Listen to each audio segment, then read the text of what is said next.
Since the dawn of man, people have come to Colorado thinking it would solve all of their problems. Well, they were right. Yeah. It's pretty dope here. Yeah. People move from all over the country, heck, even the world, out to Colorado for various reasons. And today we are going to be breaking down the top 5 reasons why we moved to Colorado, and more specifically, Colorado Springs. And why we can help you do the same, because we moved here for a reason. We stay here for a reason. There's a ton of people moving here for a reason. And we are a relocation team. Ultimately, at the end of the day, we'd love to help you. If any of these resonate with you and you want to live in one of the best states in the world, although I know that there's already going to be people just heathens go into the comments. No, don't come here. We're full. Yeah, Shut up. Colorado's closed. It's not. No. We're still accepting new applications, but they do come through us. So feel free to reach out, call, text, email, whatever. We're the guys that answer the emails, and we'll get back to you and help you on your journey to the promised land. So, number 1, inevitably, this is how it goes. So, Francis, why did you move out here? Those big pointy things out west. Yeah, That is my standard, just little, answer. But yeah, the mountains. it's the truth. Unequivocally, nothing else can compare. The mountains are the number one reason why I moved here. And White. no, exactly. no. It's like so I'm from the Midwest originally, and I went to college out west. I went to college in Utah, and that was when I realized, oh, I belong in the Mountain West. Mm-hmm. And when you look at the Mountain West region in and of itself, there was only a couple places, in my opinion, that would really compete for my attention. And part of it has to do with the mountains. And I feel pretty confident. I thought it was Utah for the longest time, but I feel pretty confident in saying that the mountains in Colorado, there's no comparison. Really? Right? Unless you sure, you can go to Teton, but you have to have literally $1 million to buy a studio Jackson, up there, yeah. right? Like Jackson and stuff like that. Sure. But the mountains in Colorado are so big. And Colorado Springs, we're nestled right up under the mountains. You got Pikes Peak, that big old fat girl just looking down at us. Also America's mountain. And throughout Colorado, there's 58 14ers. So it's there's a purpose to the hiking, right? It's a lot of people want to do all 58 14ers, or just slowly chip away at them, and it feels different than just I'm gonna go climb this mountain or that mountain. It's a 14er is it's a big deal. Yeah, it definitely is. People wear that with pride. And you're from sure. Texas. I am from Texas. So this is way different. Flat. It is just flat as can be there. I've just always had this craving either for the beach or mountains. Anywhere basically but Texas. And Same. I love Texas. Don't be hating. But yeah, I grew up around lakes and flat terrain my whole life. And I just always wanted to be up next to the mountains. I had really gotten into fishing, wanted to translate that more into fly fishing, which we'll talk about a little bit later. But it's just the sheer amount of activities that you can do compared to a major metroplex. Because I'm not the guy that wants to go out and just go to the bars on the weekends and just waste my weekends away, feel like crap. Yep. Not about it. I want to go do things that bring that same, or I guess it's a different kind of dopamine rush. But I'm not wasting my life and frankly money away at a bar on the weekends. Yeah. I still like to do that from time to time. Which, by the way, I know happens. Look where I'm from. It's there is nothing else to do. Yeah. There's no recreation, and so the only thing to do is go to the bars. Yeah. Right. It's just not for me. So and the mountains here. Additionally, I swear, every time that we have people come in, that we have clients that are moving out here or they're out here visiting, I get text messages for the first 2 weeks straight, every couple of days. They're oh my gosh, they're so pretty. The mountains are so pretty. The sunsets are unbelievable. The way that Pike, it's just this towering monster of a mountain. Mm-hmm. And you never get tired of it. Even after years of being here, you just don't get tired of looking at the mountains. There are so many times where I'm driving just down, an east-west road, and I'm looking at the mountains, and where I audibly say out loud, God, I cannot believe that I live here. This place I is know. so I beautiful. know. And unless it's like a bluebird day, the mountains always look different. Like say it's raining a little bit out west, Yep. and you just get those silhouettes of the mountains, and it kind of fades off in the distance. Or the sunsets are fantastic. I mean, it's just it never ever gets old. And Nope. I just feel super blessed to like drive down, drive west towards my house. Yep. And get to see that beautiful mountain there. So a couple of them that we're going to talk about later are some of the big recreation things that are here that are super, super important to us. But before we even get to that, number 2 is particularly, it's such a good size. It's perfect. You may have heard me say this before. I love a good B city. And a B city is like Denver is an A city. Colorado Springs is the B city.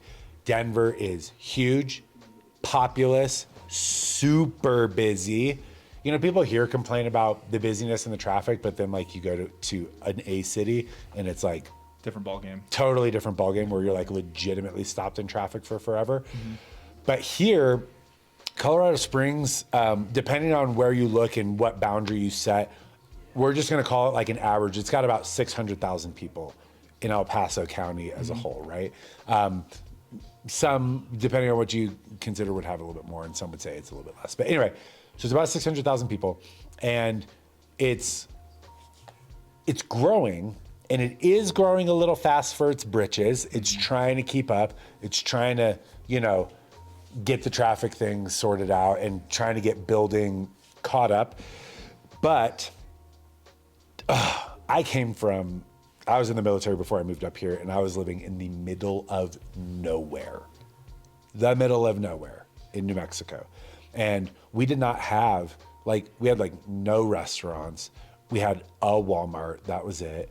You had whatever we did, it was crappy service. The places were not good. And it was moving up here where there's entertainment and food, even though it's not the greatest food scene in the world, it's getting better. There's entertainment, there's food, there's boutique shops, there's activities. It's there's just stuff going on. And the city does, especially in the summer, there's a lot of festivals and events just happening downtown all summer long. I swear it's every 2 or 3 weeks, there's there's some new race on Pikes Peak. Oh, no. If nothing else, Yeah. you can bet that something is closed because they're racing something up Pikes Peak. Yeah, that is very true. And my favorite thing about moving here, coming from a top 5 DMA city, is just the slower pace of everything here. Everybody is just a little bit more relaxed. Dallas, everybody's just wound up. There's traffic there's a highway that goes through Dallas called I-75. There's traffic on that thing all night long. I don't understand where these people are going. It's the middle of the night. Go home. It's just the pace of life, and just everybody's just not as stressed and anxious all the time. That's true. I don't want to say people don't take things as seriously, but it's just not it's not life or death. Everybody in Dallas is very high strung. I shouldn't say everybody. A lot of people in Dallas are very high strung. It's just all about go, go, go, go, go, and not really getting to take a step back and appreciate where you're at, appreciate this beautiful surrounding that we're in currently. Yeah. And that's been my favorite thing, and why I chose to come here to Colorado Springs specifically over Denver or a smaller town like Durango or something. Is it's just perfect. I don't know. And I feel because of that, generally speaking, my experience is overall people here are really nice. People here are really welcoming and kind. I feel I spent a lot of time in New York City, years, a lot of time up there. Yeah. And it's one of those cities where you're just walking around and nobody talks to anybody. Nobody says hello. Yeah. You pass 10,000 people in a day and nobody waves at you or acknowledges you. Whereas here you go downtown, to some of those festivals, and they're just it's very, very friendly. Oh yeah. People are very friendly. There's, I don't know. It kind of feels like a place where it's encouraged to just be outgoing and talk to people. And, there's so many recreation groups, for example, 14ers, where people, I'm in a Facebook group for the 14ers, for example, and they'll just be hey, I'm going to climb this mountain on Sunday. I would love, some company. And that's how they'll find people. So I don't know. I've always thought generally people are pretty nice here and welcoming and accepting, and Yeah. I haven't had any issues. I've never had any issues. I had one issue. It was at DSW Shoes. It was like during COVID, everybody was wearing masks. I accidentally walked in front of somebody in line and didn't realize it. And she was like trying to say something and like, hello, we were wearing masks. Nobody can understand each other. And yeah, it didn't go over super well. She was kind of mean about it. But I don't know if that I don't counts. think she was from here. Yeah, probably. She seemed like a New Yorker. Yeah. There we go. Yeah, super stressed. But everybody else has been super, super nice. Very welcoming, friendly environment. But I think number 3 is probably one of the main reasons that people move here. Now, it does cause some consternation for some people, but the access to skiing and snowboarding out here, Yeah. right? Yeah. I've gotten used to it. I feel like it's. I've gotten used to it. I've gotten used to it. It is a bit of a drive, and it can be worse if you don't plan ahead of time. Yeah, but there you have some of the biggest and best ski resorts in the world in Colorado. Your yeah. Vails, your Breckenridge, your Keystone. I would say those are like probably the 3 biggest, but then you still have Copper and Monarch and A Basin and Winter Park and Beaver Butte, Creek, Crescent. Steamboat. So Yeah. many. There's so many. And last year we had a pretty good winter. This year, fingers crossed for like just a killer winter, which would be so awesome. But that's definitely like big mountains. You get high elevation. You're above the tree line. There's huge bowls to ski and snowboard in. Oh, yeah. Like it's a unique experience out here for sure. Yeah, absolutely. That's another one of the reasons. Obviously, 5 reasons why we moved here. But one of the top reasons why I moved here was for the skiing and snowboarding. Yeah. I did the big mountain thing for the past several years. I'm going to a smaller mountain this year. Yeah? I'm going to a smaller mountain this year, and I'm really excited about it. It's cheaper, there's hot springs, and it's not nearly as crowded. Which one is this? Monarch. No, you're not supposed to tell. Was that the secret? Now everyone knows. It's Monarch Mountain. Now everyone knows, and it's not going to be quiet anymore. But yeah, so there are a ton of options, and it's one of the reasons why like I will, for whether it's in Colorado or whatever, I will forever live in a Colorado or a Utah because I have to have access to skiing and snowboarding. It has to be like readily accessible. We day trip, even though it's 2.5 hours to Breckenridge. Like we day trip up there. We'll go early in the morning, get breakfast, and then ski, snowboard all day, and then just come back. And like, it's a little tiring, but like, Worth it. Worth it. It's so worth it. Yeah, I mean, coming from, I don't know how it was in Utah, but driving 2.5 hours to go have the absolute time of your life on a mountain for, 5-6 hours with your homies. Like, So that is the comparison is like in Utah, you can get to some of those resorts in 30 minutes. yeah, but it's in Utah. So that does cause some consternation. I actually knew people that moved away from here because they were like, yeah, we felt like we just had to drive so far to get to the skiing and we didn't realize. So now you know, but there are other seasonal like major activities. So this is number 4 for us is Francis. For Francis, he alluded to earlier is his fishing, right? Summertime, fall. Do you fish in the fall? I fish all year long, baby. Really? Yeah, I fish all year long. So it's October right now. The brown trout are about to swim upstream for spawning. So that's when the big boys come out. From like they've been kind of hiding at the bottom of the river. They're hard to get. But yeah, I mean fishing all year long. In Colorado Springs, we've got a lot of really great options. There's the Dream Stream, which is gold medal waters. You've got 11 Mile Canyon, which is my favorite place. It's absolutely freaking gorgeous. And by the way, these are not anybody's secret spots, so don't be hopping in the comments telling me, oh, stop telling people where to go. If you Google it, you can find these locations. But 11 Mile, Deckers in the winter and shoulder seasons, so fall and spring. Pueblo is really good. The tailwaters down there. I've been really enjoying fishing the Arkansas headwaters above Pueblo. Gorgeous, gorgeous drive. It's down, you drive up Bighorn Sheep Canyon on Highway 50 going to Salida. Oh, absolutely incredible. It's so pretty out And there. then there's a bunch of, in the summertime, people like to take off to the Alpine Lakes. So it's a hiking adventure too. So you hike out to these Alpine Lakes. And if you really want to beat the crowds, that's the way to do it. Get on Google Maps and pull up the geo or like where you can see the landscape and start looking at lakes. You can find where they're stocking trout, and there's cutthroat trout, there's brook trout up there, there's lakes where you can fish for grayling. I mean, like, the options for fishing in Colorado are truly, truly infinite. And everybody's like, oh, it's just the rivers are just overrun right now. Well, get creative. Get on Google Maps and go find some other spots, because I guarantee you there's some real gems out there if you're willing to look for Well, them. the same thing applies to what I love doing, which is hunting. And I mean, thousands upon thousands of people come to Colorado every year for specifically just for elk hunting, right? And Colorado has, it's not my favorite style. It's a point system here. And so you have to you get points every year. And then, some units, it's like you have to have X amount of points to be able to even be competitive for a tag. But whereas I came from New Mexico. New Mexico was just it was just a straight lottery. So everyone had equally crappy opportunity, right? Which sometimes also sucks, because you're like, I've been putting in here for 10 years and I still haven't got anything. It's like, well, try somewhere else, Really? killer. But anyway, but that being said, get out of my life, phone.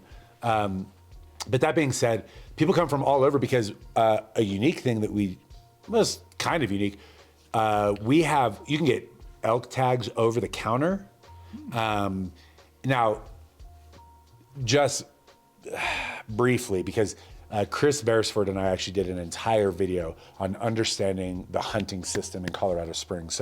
In Colorado, hello. So if you want to watch that and you're thinking about doing a Colorado hunt, or that's something that you're into and you're moving out here, I definitely recommend watching that video.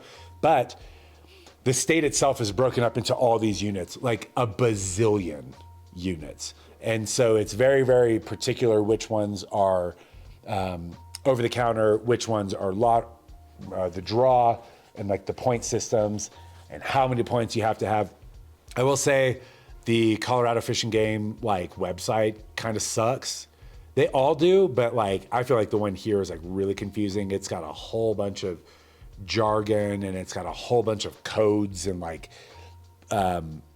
abbreviations, and so it's kind of confusing to use. But hunting opportunities in general: mule deer, antelope, moose, bear, elk, pheasant, duck, sheep, dove, bighorn sheep. So sheep we'll call mountain goats and or bighorn sheep.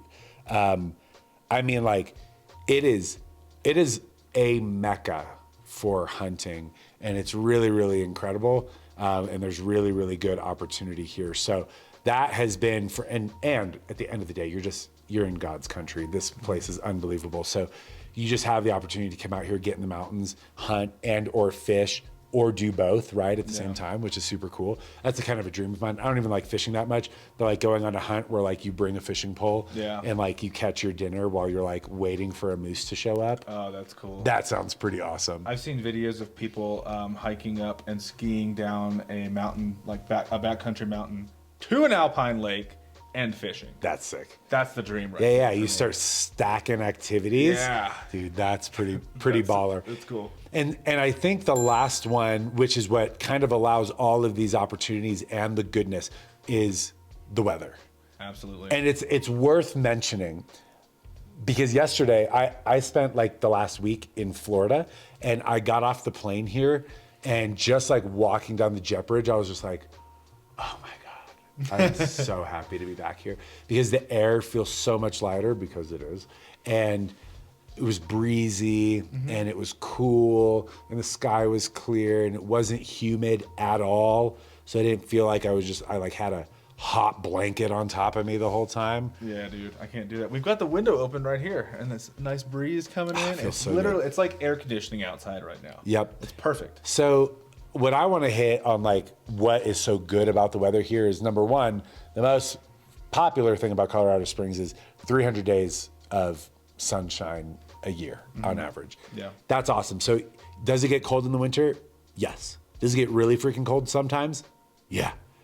But it's still sunny. Yeah. It is not a gloomy place. It's not always overcast. Even when it snows here, the cleanup of the roads is like pretty freaking quick. Like they got a good system and they typically clean up the roads really quick anyway. And it's like the sun is back out and it's probably going to melt a lot of that snow relatively quick anyway. Oh yeah, absolutely. And I mean, sorry about that. Had a little bit of a snafu with the camera equipment there. / I forgot to charge my phone.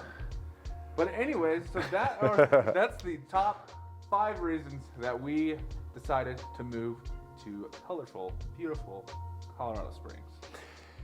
We are the guys. Also, part of the Beresford Group, Explore Colorado Springs. We're the #1 relocation team here. As you know, because you're here watching the video, we would love to help you out. We talk about everything Colorado Springs. It's what all of our videos about. We've got neighborhood tours, just more reasons that to help you understand and make a decision for yourself. And if you are interested in moving out here, you can call, text, email. All of our information is down below. People do it all the time, and we absolutely love helping people move out here, honestly, because it's a great place. All those people that are like, don't come here, Colorado's fall. No, it's not. We're happy to have you. We would love to have you. We'd love to help you out, get out here. So feel free to reach out. We will be in touch with you guys. And also feel free to like the video and help the algorithm out, help other folks that are moving out here find it as well. And then hit that little subscribe and bell down in the corner so that you can see when we're posting more content to help you on your journey. That is all. We love you. Peace.